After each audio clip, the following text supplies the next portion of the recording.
Okay, we're back. That was a rookie mistake. This is part two. We'll start with a recap of the Chagos Islands. Sorry about that, folks. But it's the substance, not necessarily the technology. Actually, on TV, it's the technology, isn't it? It is on But TV. we're on Skype, which will no longer be with us. It's going to be switched to something called Teams, which I don't even know what that is. Well, Teams is the Microsoft version of it. It's the Microsoft video conferencing facility. But Teams is payable. It's part of your Microsoft subscription. But they are going to allow Skype users to access something called Teams Free, which by definition will be less effective than the full-scale Teams. I don't want to get into how annoying Microsoft. No, yeah, well, it is. I find Teams as all compared to others, just it's not as user friendly as some of the other platforms. Anyway, be that as it may. Yeah, I've got a meeting on Teams this week, and I've never used it before. Yeah, always use Skype or what's the other one that everybody uses? Zoom. Zoom, yeah. And then of course you can use the proprietary ones. You can use, you can use Messenger. You can use Apple's FaceTime. You can do a call on WhatsApp. Yeah, sure. There are all sorts of things. Let's move on. Chagos Island. So, just give a recap of what was going on there with Starmer and what the result was of those. Yeah, well, just very briefly, the Chagos Islands during the colonial era, the Chagos Islands, for administrative convenience but for no other reason, were administered together with Maldives. So in the 1960s, when Maldives got its Mauritius, not Maldives, Mauritius, got its independence. That's right. The Mauritius was given independence, but the British authorities maintained control over the Chagos Islands. The islands were the main island of Diego Garcia was developed as a military base, which is occupied, I think, by I don't know if there are any British forces there. I think it's mainly an American US base, which has ships. It has some B-52 bombers and other stuff and fuel, etc., etc., etc.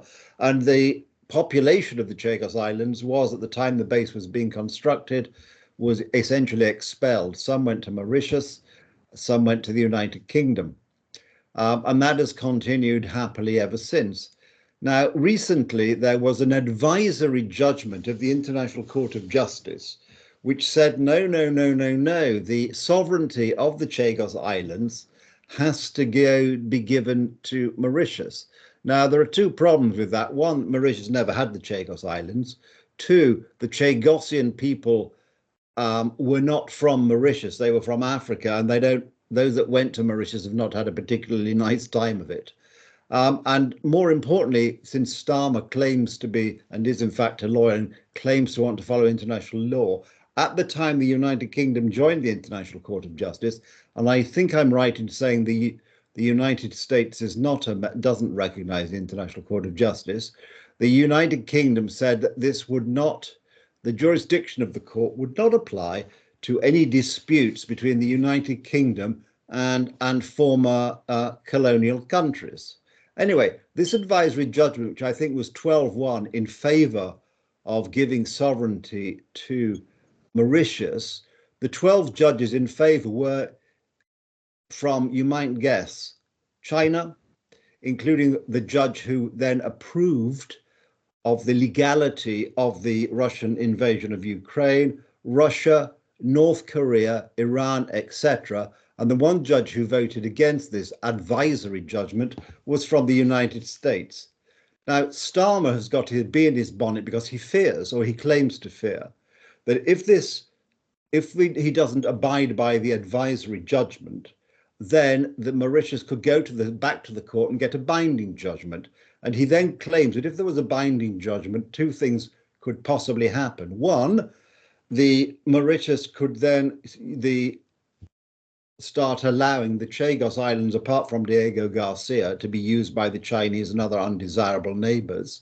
Two, that somehow the British occupation, and therefore the American occupation of Diego Garcia, would somehow be illegal, which would allow, therefore, those international bodies which assign communications, bandwidth, etc., to deny it to Diego Garcia. Although I'm sure the American the American communications technology is not reliant necessarily on those things. So they've got their knickers in a twist. So they've negotiated a 99-year lease with a 40-year extension at the inflated price of £90 million a year.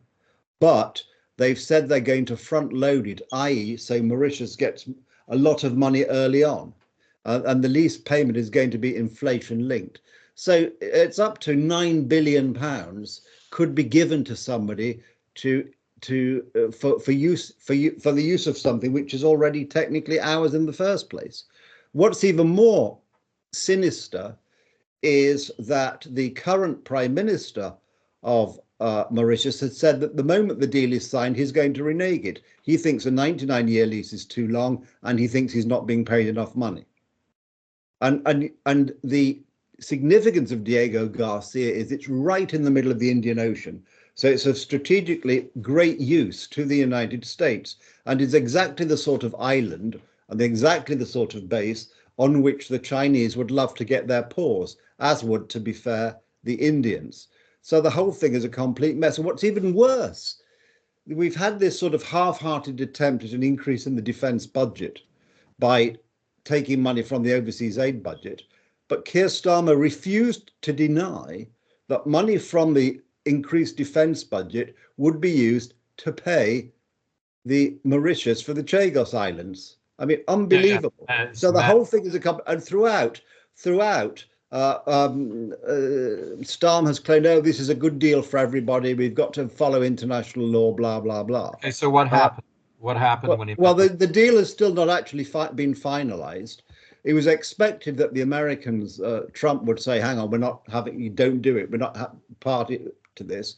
But when Starmer met Trump in the White House this week, Trump said, "Hey, looks like a great deal. We're going to have it for a long time." You know, so obviously hadn't focused on the detail. So that is where we are at the moment. Why? Interesting that Starmer and his Attorney General, Lord Harmer, Starmer Harmer, quite a combination, are so keen to follow what they perceive to be international law, while at the same time to get it perfect. Yeah, to get in with his new AI buddies. Yeah. Starmer seems determined to ignore international law on copyright to allow AI companies to scrape, as they call it, copyrighted material for the purpose of training AI bots or AI whatever you call them, which is creating a massive hoo-ha in the UK with letters to the Times and so on and so forth. But people now suggest that what he is proposing, what this new legislation in the UK is proposing, is in fact contrary to the Berne Convention and other international law. So of course, international law is fine, and when it suits Starmer, but not when it doesn't. But the serious point is at a time when we are facing, as we know, as we were talking about. Let's give the summation conclusion to this. Well, the summation is that the British government is trying to give up sovereignty of a base which is occupied by the United States and occupies a key spot in the Indian Ocean at a time of increased international tension and at a time of particular. And with the Chinese in Mauritius. Well, the Chinese are already quite pally with Mauritius anyway, as you might expect. Right. So, just to put in context, it's like a Panama Canal deal, isn't it? Yeah, exactly. It's a complete disaster. Complete disaster. It's very sentimental of Starmer at this point to want to do that. Why would he give away a strategic advantage in a time of destabilized world, a very destabilized? Because they think in the same way we have this stupid greed. These people, these left-wing people, think they do down their own country and they set a good example to the rest of the world. The rest of the world rubs its hands with glee and thinks, how stupid can a grown man be? The rest of the world loves to see like our green, like we are killing British industry because we have such high energy prices as we pursue this green nonsense, which is merely exporting our emissions and our jobs elsewhere. And we're not, instead of growing food, we're destroying our farming industry and we are covering farmland with solar panels made in other countries to pursue some green agenda, to show the rest of the world how green and how good we are, at a time when even green countries such as Norway are drilling. I mean, it's madness. I understand that, but even or like Holland, but or Netherlands, but with Shell, for example, um, uh, the whole thing. I mean, if you can complain about the Labour Party, but the Conservatives were in for a long time and really botched everything. Oh, they did. Look, maybe finally they've got a good leader again, but yeah. No, the Conservative record in the last 14 years was disgraceful for a Conservative government. Yeah, their record on awesome. defence, their record on bureaucracy, their record on immigration, their record on failing to deal with this woke nonsense which has infected everything. Appalling. That's why they lost the election so badly. Even Conservative supporters were fed up that they had been let down. In a way, in a similar way, perhaps, that more rational Trump supporters probably feel that some of the stuff Trump has come out with in the last couple of weeks has really, it's almost letting the side down in a slightly different way. So yes, you're right. We have, and people say, oh, well, this doesn't matter, but it does matter, because it's this failure to support your own history, this failure to support your own culture, this failure to support your own interests, which merely gives your nation's enemies increased strength and increased determination to try and cause trouble, because they doubt your will, and it's always about will, to actually fight back. Because as we've said many times on your program, a man with a plan will always beat 1,000 men without a plan. Correct. And let's move. What do you think about the Macron visit as well? I mean, we had Macron, we had the president of France, we had the president the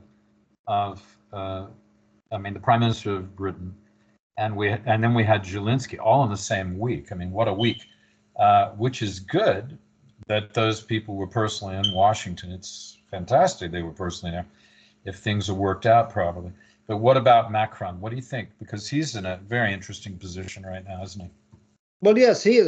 He is immense. I think it was good to. I think both Macron and Starmer were trying to prepare the ground for Zelensky to try and persuade Trump that some of his more outrageous remarks that Zelensky was a dictator. I really agree with that. Yeah, they were trying to prepare the ground in a tactful way to give it the best chance of success. So I think both visits were very useful. And of course, Starmer played the masterstroke by handing over a letter from the king. Although I wonder if he would have been instructed to hand over the letter from the king if the Zelensky meeting of yesterday had happened first. I mean, that's an interesting debate. What was in the letter from the king? Do you know? It was an invitation for a state visit. In fact, which would be unprecedented for a US president to have had 2 state visits to the United Kingdom. We need a state visit to Poland. I want to ask you about let's talk a little bit about Poland and its prime position on the edge of the EU, on the eastern edge, where it's contiguous to Kaliningrad, the Russian possession, where it's contiguous to the Baltic states and Belarus and Ukraine and Slovakia, which leads to Romania. So Poland is really in a key position, as it always has. It's why so many people have invaded, or there's been so many wars there, because of its position right in the center of Europe. Because the center is not on the western side. The center is far more to the east. Remember, the distance, Warsaw is halfway between Moscow and London. And the Urals, of course, is where Europe ends. So it's important to get our geography straight. It is. It's a little confusing to people if you haven't been there or lived there like we have, and we know the places intimately. But or perhaps not too intimate. Maybe that's not the correct word. I mean, we weren't naked when we were in this, but occasionally, perhaps, in the right circumstance. But anyway, so Poland is out there, but then we look at and this prime position, but we virtually nothing about Poland is in the news.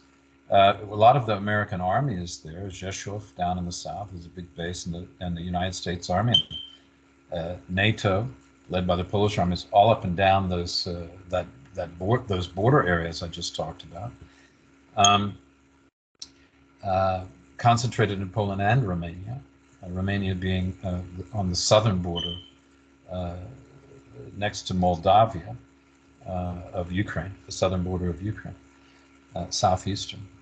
Um, then, but we have someone very close to Trump named Tucker Carlson, who continues to talk to Orban as if Orban, the leader of Hungary, were the most important person in this region, and that Hungary is really an afterthought in this region, and has been since the Austrian Empire fell. Well, yes, of course, Viktor Orban was one of the few people, in fact, the only EU leader to congratulate Trump on saying what had to be said to Zelensky. So that kind of sums up the position. Yeah, well, he's very close to Moscow. He is, yeah. It's in between. I guess he gets his oil from them. Rather like Serbia also is balanced in between. I mean, there are people who are very pro-American in those countries, but also their leadership, I suppose, feels caught as they're smaller countries in between, right? Poland and Russia have no love lost, but Hungary, well, yeah, at least that's historical. And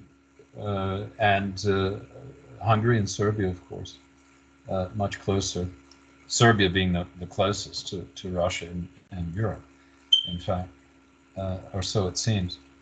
Their compatriots to the north, the Finnish, who have no love for the Russians at all, have joined NATO, as everybody knows, and Sweden too.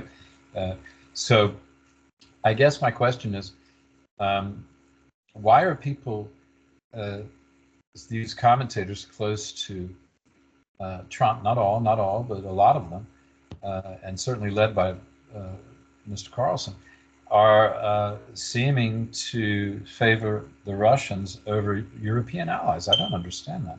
Do you have a window onto that? I don't understand it. A lot of people don't understand it. They're absolutely flabbergasted.